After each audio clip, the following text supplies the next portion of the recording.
Hey fellow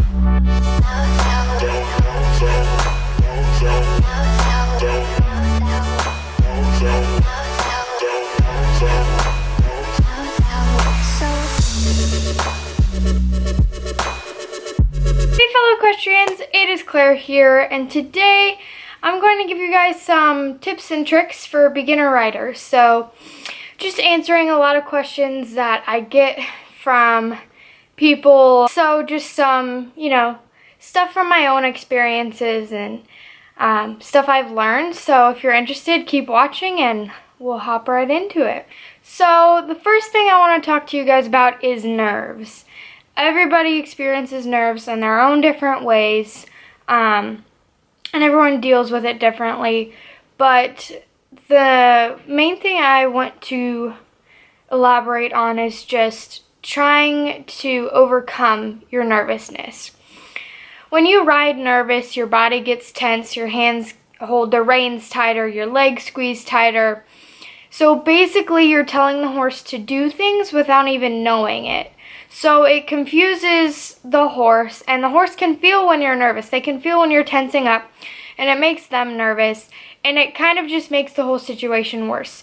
So if you're going to be nervous, try to be nervous, but relax your body. Be nervous on the inside, but stay calm, cool, and collected on the outside. If you're nervous, it's just going to make your whole ride even more difficult. So try your best to overcome your nerves and just have fun and try to learn and relax. And it'll help so much, I promise. And the more you ride, the more you practice, their nerves will slowly start to go away. But if you're so nervous to the point where every ride is awful because your horse knows you're nervous, you might scare yourself into hating riding. So try your very best not to be nervous and have it affect your riding. The next tip I'd like to give you guys is to practice as much as you possibly can. Take lessons with a well-known, good trainer as much as you possibly can to learn and practice, because you can't do much to practice and improve unless you're riding in a lesson and learning. I know lots of people think you can self-teach yourself, but that's not really how it works. You should definitely take lessons with a trainer, and as much as you possibly can. I know finances sometimes affect that, but try your very best to just practice. And you don't want to overwork your horse, but just like a couple lessons a week, 2, 3, as much as you possibly can. It'll help so much and you'll learn so quickly. The next thing is just don't get discouraged. If you fall off, if you have a bad ride, everyone falls off. It's not a big deal. It's nothing to get discouraged about. I still fall off sometimes. It happens. When you ride horses, you fall off every once in a while. That's just how it is.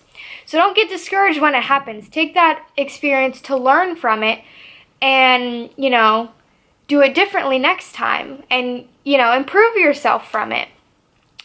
Also, sometimes if your horse is acting up, people can get frustrated and discouraged, but that's just how it is when you're communicating with another species that, doesn't speak your own language. It's difficult, it's frustrating, but that's why we learn how to ride. Learning how to ride is literally just learning how to communicate with a horse.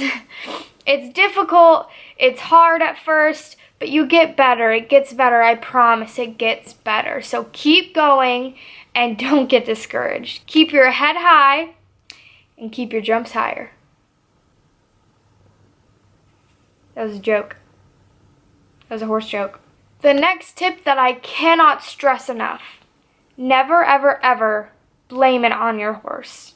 No matter what happens. 99% of the time, it's rider error. Okay?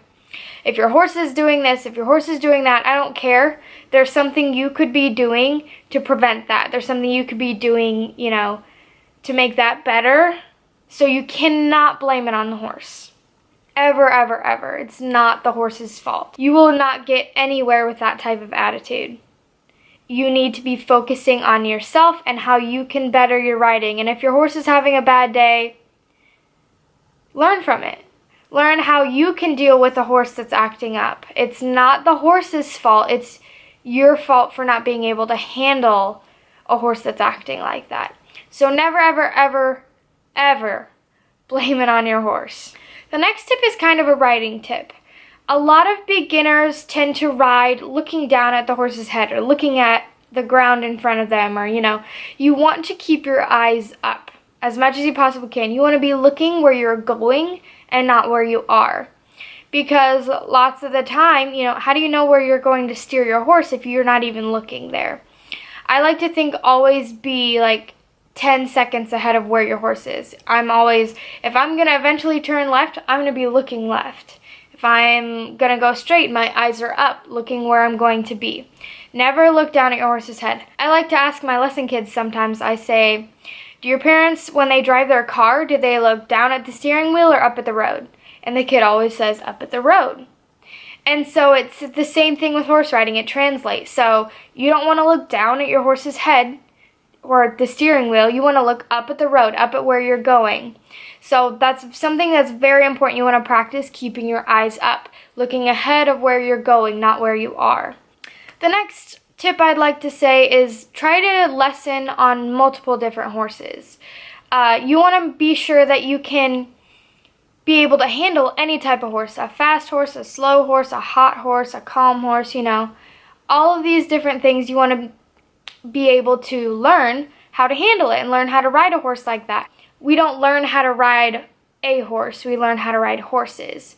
And my trainers always told me the best riders are the rider that you can just put on any horse and they'll go and be just fine and normal.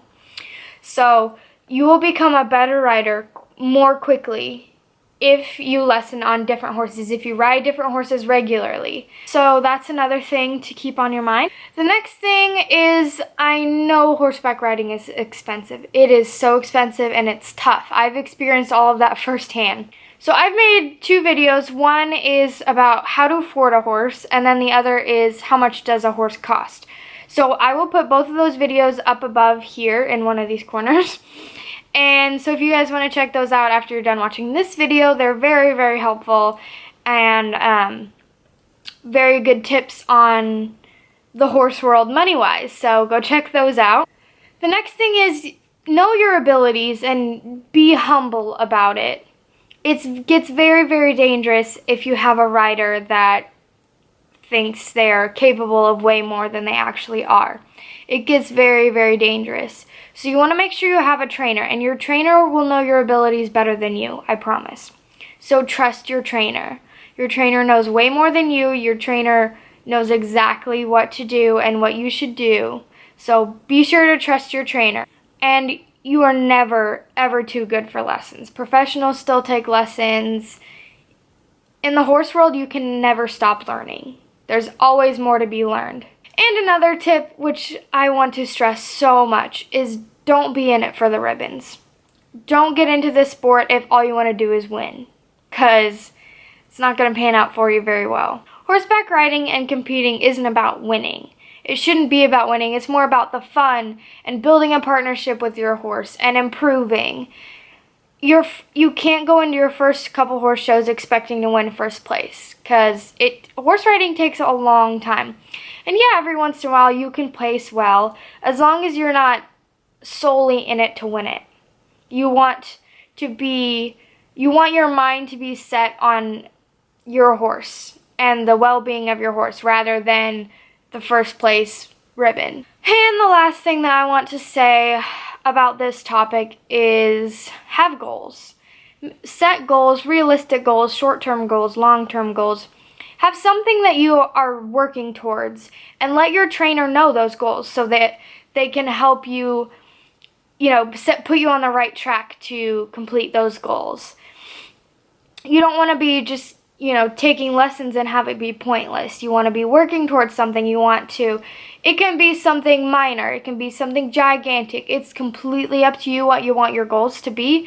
But if you have goals and you're working towards them, you will improve so much. And it will be a lot quicker than if you didn't have goals because you're trying to work towards something. So that was the last thing I have for you guys today. I know I could say 1,000 more things, but those are just kind of the basics. If if you guys have any more questions, I answer my DMs on Instagram as well as I possibly can. My Instagram is Clara Venting. And then I also have an extras Instagram where I'm more active on called just_jumping_. So go follow me on those. If you have any more questions, feel free to message me on there. And yeah, I hope this was helpful to some of you guys. I just want to share my experiences as well as I can with you guys. And yeah, if you guys have any other video suggestions you want me to do, comment them in the description below. Also, coming up soon, I have some pretty cool surprises. Some pretty cool news coming up soon, but I can't say quite yet. So if you want to be the first to hear about that, you should make sure to follow me on my Instagrams. I will link them in the description. Little selfless self-promotion. I just want you guys to know that my Instagram will know first. So if you want to be the first person to hear this amazing news coming up soon, then follow me on Instagram. So get excited. Okay, well, thank you guys again for watching, and I hope you all enjoyed it. And I'll catch you guys on the next video. Bye.